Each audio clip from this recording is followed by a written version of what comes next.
रटे जा राधे राधे, कहे जा राधे राधे, श्री वृंदावन धाम अपार, कहे जा राधे राधे। वृंदावन गलियां डोले, श्री राधे राधे बोले, वृंदावन गलियां डोले, श्री राधे राधे बोले, और सब देवन करें पुकार, रटे जा राधे राधे, श्री वृंदावन धाम अपार, रटे जा राधे राधे।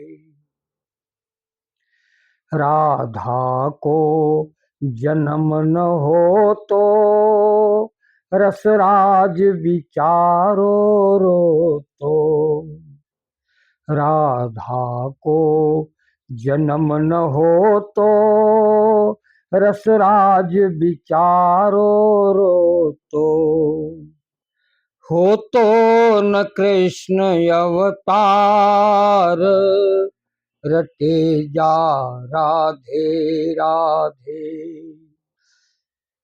गोलोकवासिनी रास रासेश्वरी राधा महारानी की जय। तो हम आप सबको रुक्मिणी विवाह की कथा सुना रहे थे। देखो, कथा में बड़े रहस्य हैं। सुखदेव जी महाराज राजा परीक्षित को भागवत की कथा सुना रहे हैं। परीक्षित को ये श्राप हुआ था कि आज के 7वें दिन तुम्हें तक्षक डसेगा और तुम्हारी मृत्यु होगी। परीक्षित अनशन व्रत लेकर के गंगा तट पर बैठे हैं। भगवान की कृपा से सुखदेव महाराज पधारे और विचार किया कि राजा को मृत्यु का भय है। भगवान की कथाओं में अद्भुत चमत्कार है जो जीव को निर्भय बनाने की सामर्थ्य रखती है। तो भागवत की कथा सुनाई। छठे दिन रुक्मिणी विवाह की कथा कहते, इसका भी रहस्य है। 7वें दिन परीक्षित का मोक्ष होना है, उसके एक दिन पहले रुक्मिणी विवाह की कथा सुनाई। अब आप तनिक विचार करें, जिसकी अगले दिन मृत्यु होने वाली हो और उसे किसी के विवाह की कथा सुनाई जाए, कैसा लगेगा? वो यही कहेगा हमको कल मरना है, आप रास रंग की कथा सुना रहे हैं, विवाह की कथा सुना रहे हैं। ये रुक्मिणी विवाह क्या है? जब भक्ति करते करते और भगवान की कथा सुनते सुनते जीव निर्विकार हो गया, निर्मल हो गया, तो परमात्मा के सन्निकट पहुंच गया। कृष्ण परमात्मा है, रुक्मिणी जीवात्मा है। यह जीवात्मा अब परमात्मा के सन्निकट पहुंच चुकी है और अब इस जीवात्मा को परमात्मा में तदाकार होना है, गठबंधन होना है। विवाह में गठबंधन की तो ही होता है। वर वधू दोनों एक ही तो होते हैं, विवाह के मंडप में बैठकर वो एक दूसरे से बंधते हैं। तो यह जो जीवात्मा जन्म जन्म से संसार के चक्कर काट रही थी, भटक रही थी, वह जीवात्मा उस परम पावन परमात्मा की कथा को सुनते सुनते निर्मल हो चुकी है, परम पावन हो चुकी है, निर्विकार हो चुकी है। और ऐसी जीवात्मा ही परमात्मा को प्राप्त करने की अधिकारिणी बनती है। तब जीवात्मा और परमात्मा एक होते हैं। हर जीवात्मा का उद्देश्य परमात्मा की प्राप्ति ही। रुक्मिणी का विवाह कराकर सुखदेव जी जीवात्मा और परमात्मा का गठबंधन करा रहे हैं। देखिए, भगवान का नाम और भगवान की कथा, इनमें अद्भुत चमत्कार है, अद्भुत शक्ति है। मनुष्य रूप में परमात्मा ने पृथ्वी पर अवतार लिया।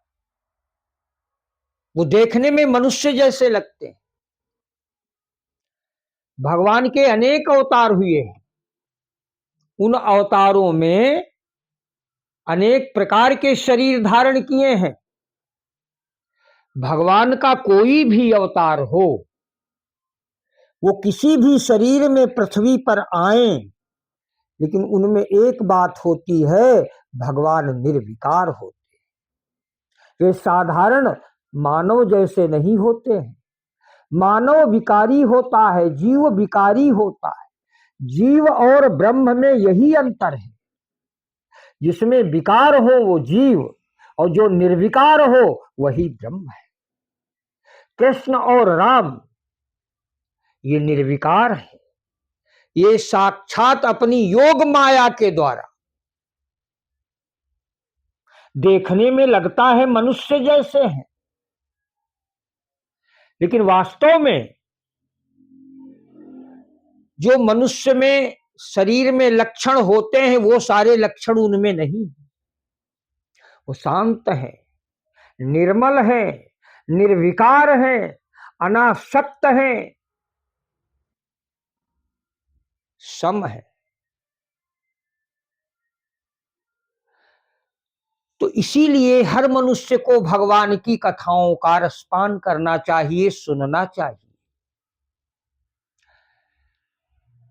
जो परमात्मा निर्विकार है उसकी लीलाएं भी निर्विकार है, उसकी कथाएं भी निर्विकार है। तो जब यह विकारी जीव निर्विकार परमात्मा की कथा निरंतर सुनता चला जाता है, तो एक दिन जीव निर्विकार हो जाता है, पाप मुक्त हो जाता है। भगवान कहते हैं कि निर्मल मन जन सो मोहि पावा,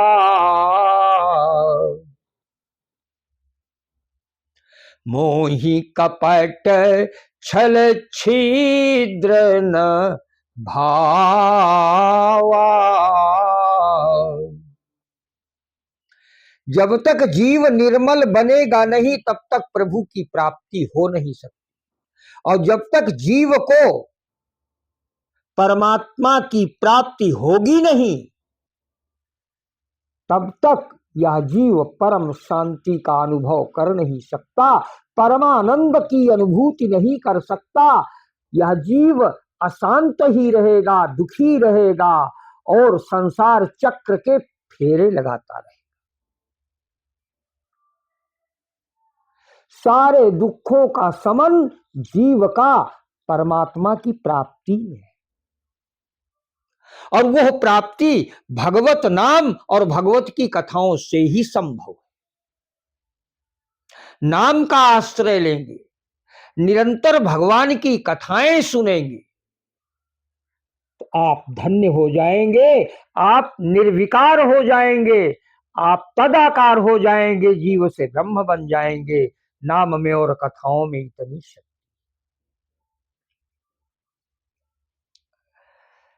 मैं बता रहा था कि रुक्मिणी ने सुदेव नाम के ब्राह्मण से भगवान की कथा सुनी, कृष्ण की कथा। कभी देखा नहीं था, इसके पहले देवी रुक्मिणी ने कभी कृष्ण को नहीं देखा था। तो कथा सुनते सुनते रुक्मिणी को कृष्ण से प्रेम हो गया और रात दिन कृष्ण के सपने देखने लगी रुक्मिणी। कृष्ण कृष्ण की रटना लगा दी।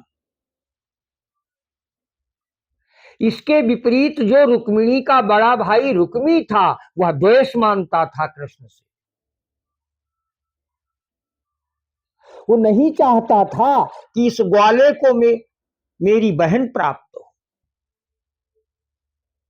वो धूर्त दैत्य शिशुपाल का मित्र था, इसलिए वह रुक्मिणी की मर्जी के बगैर अपनी बहन का बरबस विवाह शिशुपाल के साथ तय कर दिया था।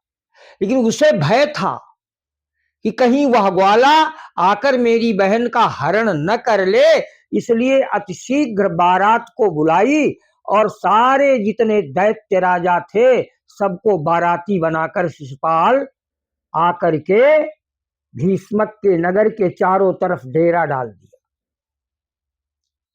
और चारों तरफ से अपने सैनिकों के द्वारा नगर को घेर लिया कि कहीं वो ग्वाला धोखे से आ न जाए। इधर सत्य स्नेह कृष्ण के चरणों में देवी रुक्मिणी को हो गया था, तो जहां चाह वहां राह। जाके जा पर सत्य स्नेहू, सोते ही मिले न कछ संदेह। सुदेव ब्राह्मण रुक्मिणी का पत्र लेकर भगवान श्री कृष्ण के पास गया द्वारिका में। वो पत्र पढ़ा और फिर उस सुदेव ब्राह्मण ने अपनी ओर से हाथ जोड़कर भगवान श्री कृष्ण से रुक्मिणी के विवाह की सिफारिश भी की। प्रभु, वो रत्न रूपा रुक्मिणी आपके योग्य है। वो जितनी सुंदर है उतने ही सुंदर उसके अंदर गुण भरे हुए हैं। उसकी शोभा तो आपके वामांग में ही होगी। इस ब्राह्मण की भी प्रार्थना है कि रत्न स्वरूपा रुक्मिणी को आप प्राप्त करें। उसके कुछ ही 2 दिन पहले भगवान श्री कृष्ण ने अविवाहित रहने का संकल्प लिया था। भगवान विचार करने लगे, धरती पर मेरा अवतार तो सभी का कल्याण करने के लिए हुआ है और ये तो उल्टा हो रहा है। रुक्मिणी मुझे चाहती है और उसका धूर्त भाई उसके विपरीत उसका विवाह शिशुपाल के साथ कर रहा है। रुक्मिणी ने यह भी पत्र में लिखा था कि मुझे पूर्ण विश्वास है कि आप मुझ अभागिनी के लिए आप अवश्य आएंगे और मेरा पाणी ग्रहण करेंगे, मेरा हरण करेंगे। और उसके बाद भी यदि आप गिरजा घर में जहां मैं पूजा करने आऊंगी वहां यदि आप ना आए तो मैं अपने प्राण त्याग दूंगी, लेकिन मैं उस शिशुपाल के साथ अपना संबंध स्वीकार नहीं करूं।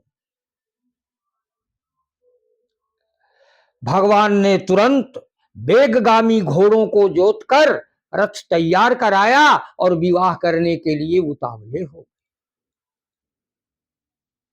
सुदेव ब्राह्मण को बैठाया और बोले, चिंता मत करिए विप्रदेव, जिस प्रकार से आग सभी लकड़ियों का मंथन करके उसे राख बना करके भूमि पर गिरा देती है। इसी प्रकार ये जितने भी राजागण आए हुए हैं, कुंडिनपुर नगर को घेरे हुए हैं, मैं सबका मंथन करके और रत्न स्वरूपा रुक्मिणी को प्राप्त करूंगा, मैं वचन देता हूं। चल दिए, रात में ही चल दिए। इधर बलदाऊ को पता चला कि वो तो विवाह करने के लिए अकेले निकल पड़े, तो हंसने लगे दाऊ भैया। बोले ये कृष्ण भी बड़ा शर्मीला है, अपने बड़े भाई से भी नहीं बताया। कितने राजा हमारे दुश्मन है, शत्रु हैं, और मेरा भाई अकेला चला गया। तो पीछे से बलराम सारी सेना, यादवी सेना को तैयार करके और वहां से चल देते हैं, प्रस्थान कर देते।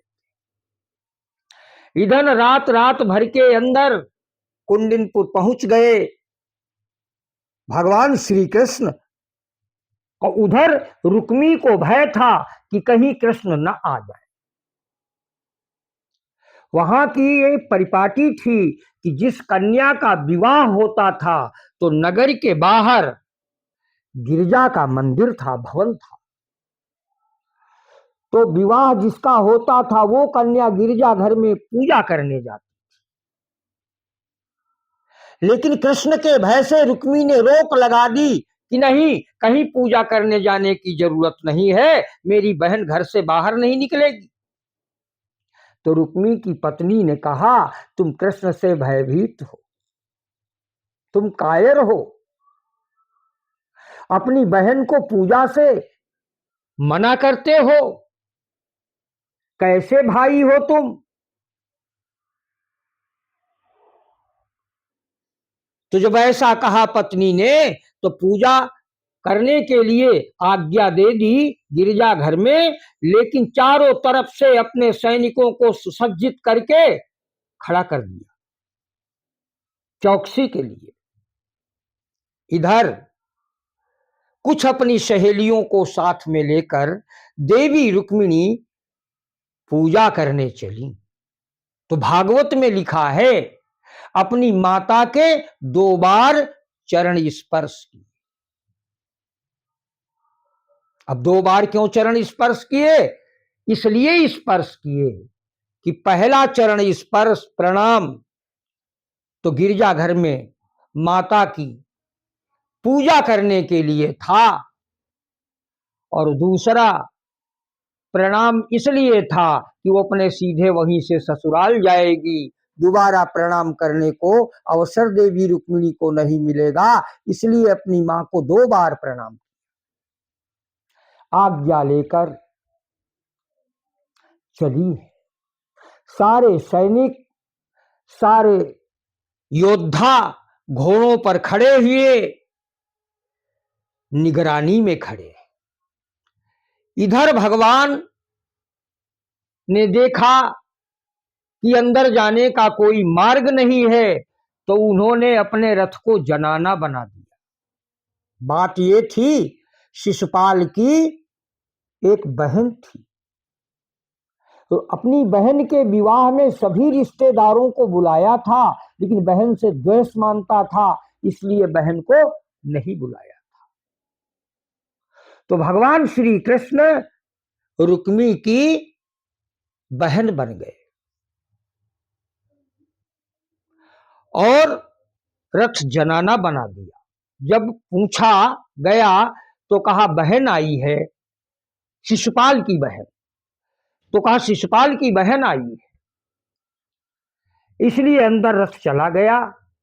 कुछ एक उपवन था, बगीचे थे, पत्तों का झुरमुट था, वहीं पर छिपकर भगवान श्याम सुंदर खड़े हो गए। इधर देवी रुक्मिणी आती हैं और गिरजा घर में जाकर के गिरजा की माता पार्वती जी की उपासना करने लगी, प्रेम विभोर हो गई और उनसे भगवान श्री कृष्ण को वर रूप में प्राप्त करने के लिए वरदान मांगने लगी।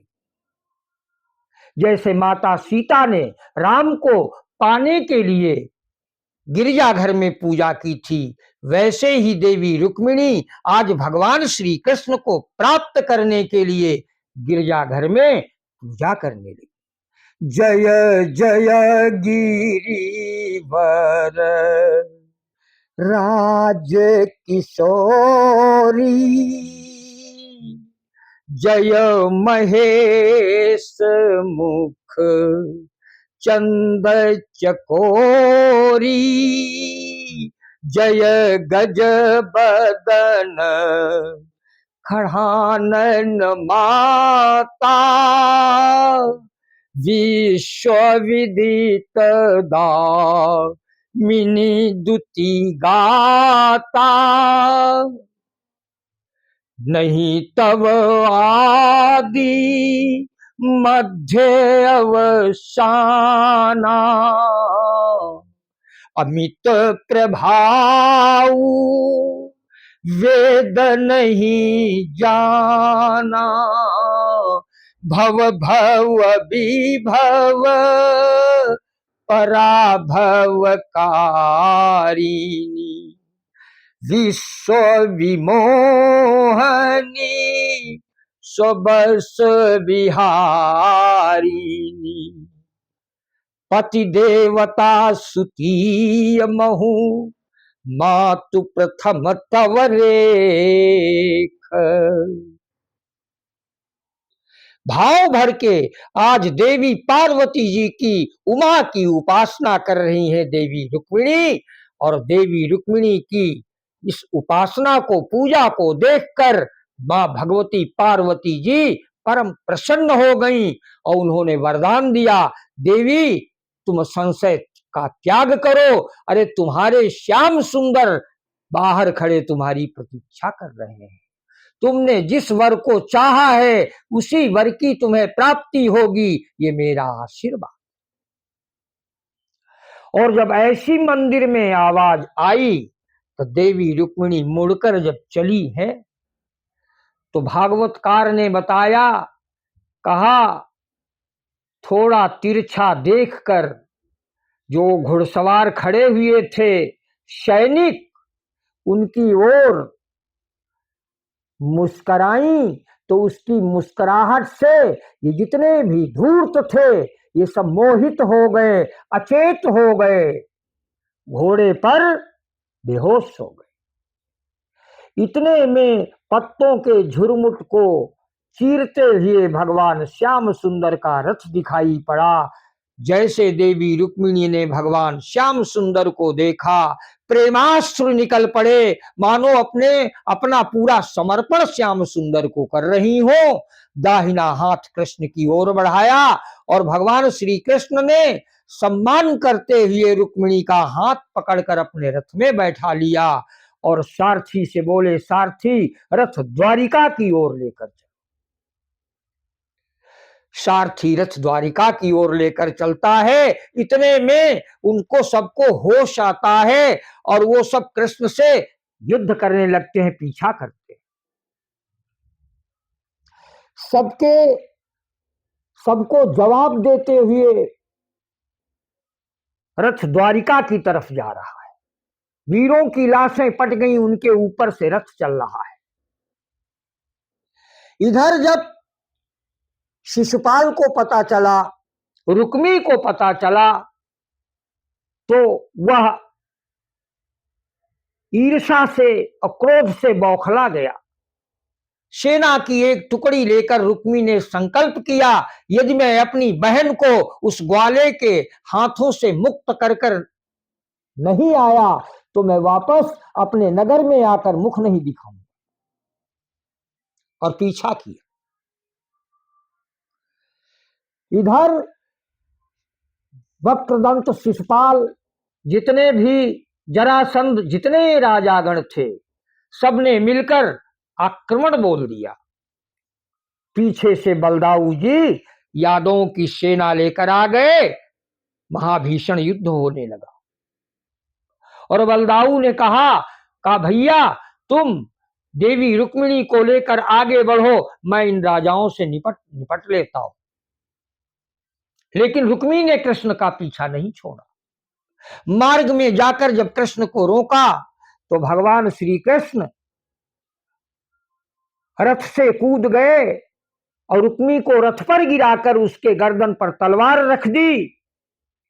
तो कांप उठी देवी रुक्मिणी, सोचने लगी कैसा भी है मेरा भाई। तब तक अन्य राजाओं को परास्त करके बलदाऊ जी आ गए और उन्होंने कहा, अरे भैया ये क्या कर रहे हो, ये तो अपना रिश्तेदार है, इसका वध नहीं करना है। मन ही मन देवी रुक्मिणी ने बलदाऊ को प्रणाम किया। दाऊ भैया बड़े उदार हैं, इनका हृदय दया से भरा हुआ है, आज इनके कारण मेरा भाई जीवित बच गया। अपमानित करके भगवान श्री कृष्ण रुक्मी को उसके सिर में चौराहा बनाकर अपमानित करके वहीं छोड़ देते हैं और रथ लेकर द्वारिका आते हैं। लज्जित होकर पराजित होकर कृष्ण से वही नगर बसाकर रुक्मी रहने लगा, पुनः अपने घर वापस नहीं आया। इस प्रकार देवी रुक्मिणी का हरण करके भगवान श्री कृष्ण मधुसूदन दया निधान, कृपा निधान, करुणा निधान, भक्त वत्सल भगवान देवी रुक्मिणी को लेकर द्वारिका आए। नगर में जिनका भव्य स्वागत हुआ, वैदिक विधि के साथ वही माधवपुर में 7 फेरे रुक्मिणी के साथ भगवान श्री कृष्ण ने लगाए।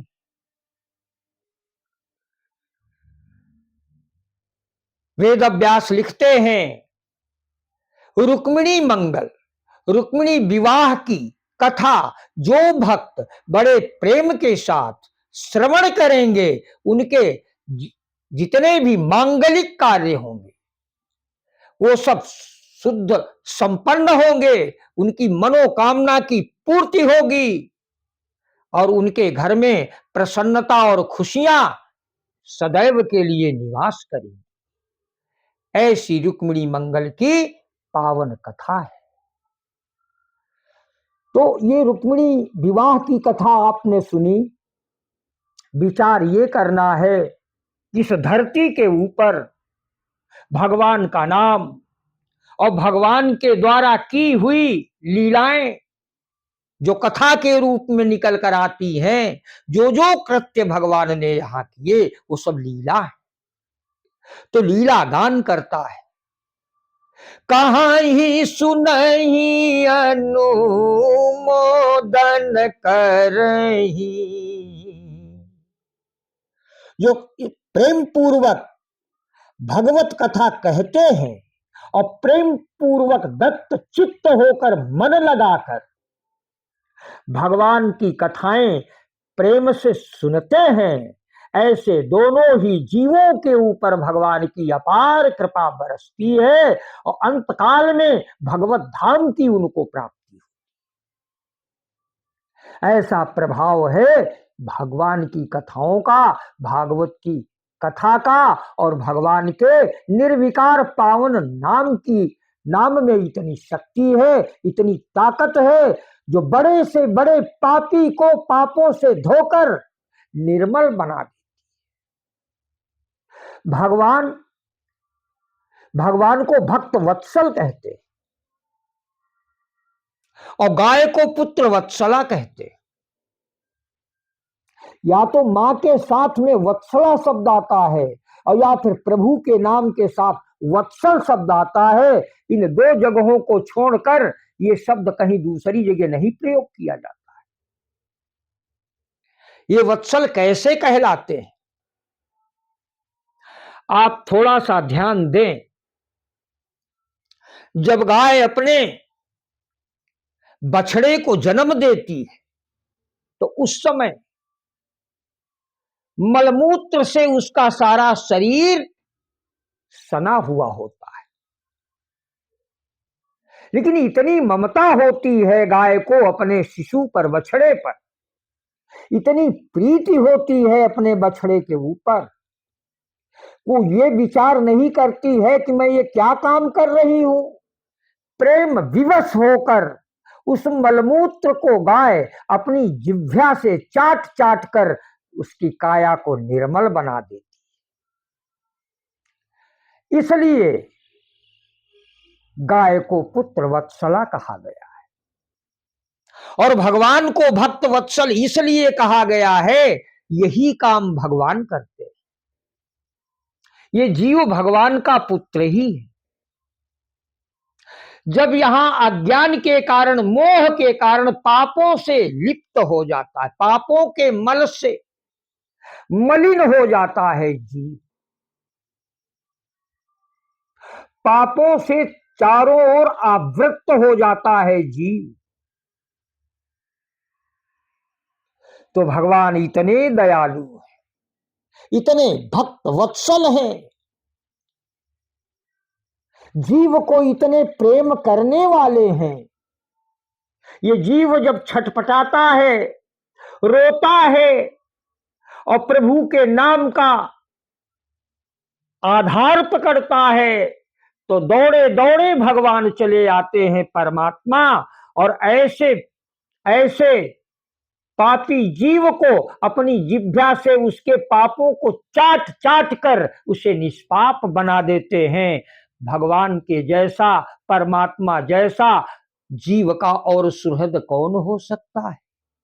ऐसे कृपालु, ऐसे दयालु परमात्मा को त्याग कर जो संसार में भटक रहे हैं, भौतिक सुखों में, भौतिक वासना में, संसार की नाना प्रकार की वस्तुओं में जिन्होंने अपने मन को फंसा दिया है, वो वही कर रहे हैं जैसे किसी को अमृत दिया जाए और अमृत के प्याले को फेंक कर जहर का प्याला पी रहे हैं।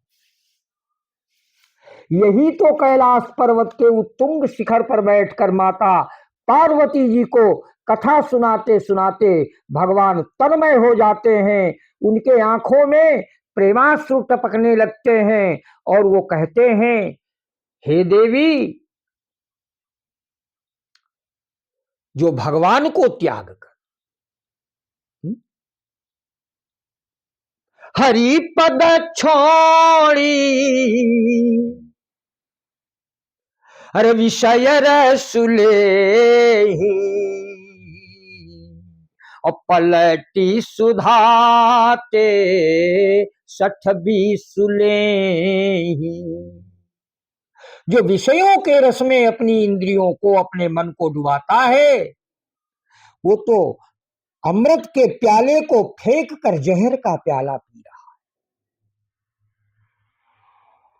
इसलिए मेरे भाई बहन, मेरे देशवासियों, आपसे मेरा कुछ नाता है।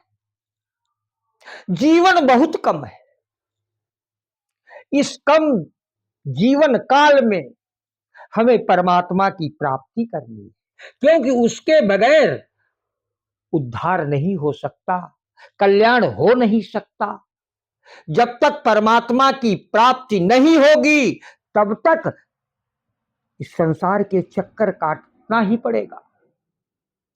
जन्म लेते समय और शरीर को त्यागते समय शास्त्र कहते हैं, 1,00,000 बिच्छू एक साथ डंक मारें और जितनी पीड़ा होती है उतनी पीड़ा जन्म लेने के समय होती है और शरीर को त्यागने के समय होती है। उस विषम पीड़ा का अनुभव मरने वाला या पैदा होने वाला व्यक्ति ही कर सकता है, बाद में तो माया के चक्कर में पड़कर के भूल जाता है। तो कौन सी बुद्धिमानी है, करोड़ों जन्म पीछे हो चुके हैं, नाना प्रकार के शरीरों का हम भ्रमण कर चुके हैं और उन शरीरों में रह करके नाना प्रकार के विषय भोग चुके हैं, विषयों का रस ले चुके हैं, तृप्ति आज तक नहीं हुई, अतृप्त ही बने हुए हैं। तो विषय भोगने से इंद्रियों को कभी तृप्ति होती नहीं। ये इंद्रियां तृप्त तब होती हैं जब इंद्रियां विषयों का त्याग कर देती हैं और कछुए की तरह सिमट कर बैठ जाती। तो विषयों का त्याग करना है, इंद्रियों को निर्विषयी बनाना है और विषयों से हटाकर परमात्मा के चरणों में इंद्रियों को रस देना है। मन को विषयों से हटाकर भगवान के चरणों में लगाना है। यही एक सीधा साधा जीव के कल्याण का उपाय है, मार्ग है। इसके अतिरिक्त कोई दूसरा मार्ग नहीं। प्रेम से बोलिए वृंदावन बिहारी लाल की, रास रासेश्वरी गोलोकवासिनी राधा महारानी की, भक्त और भगवान की जय।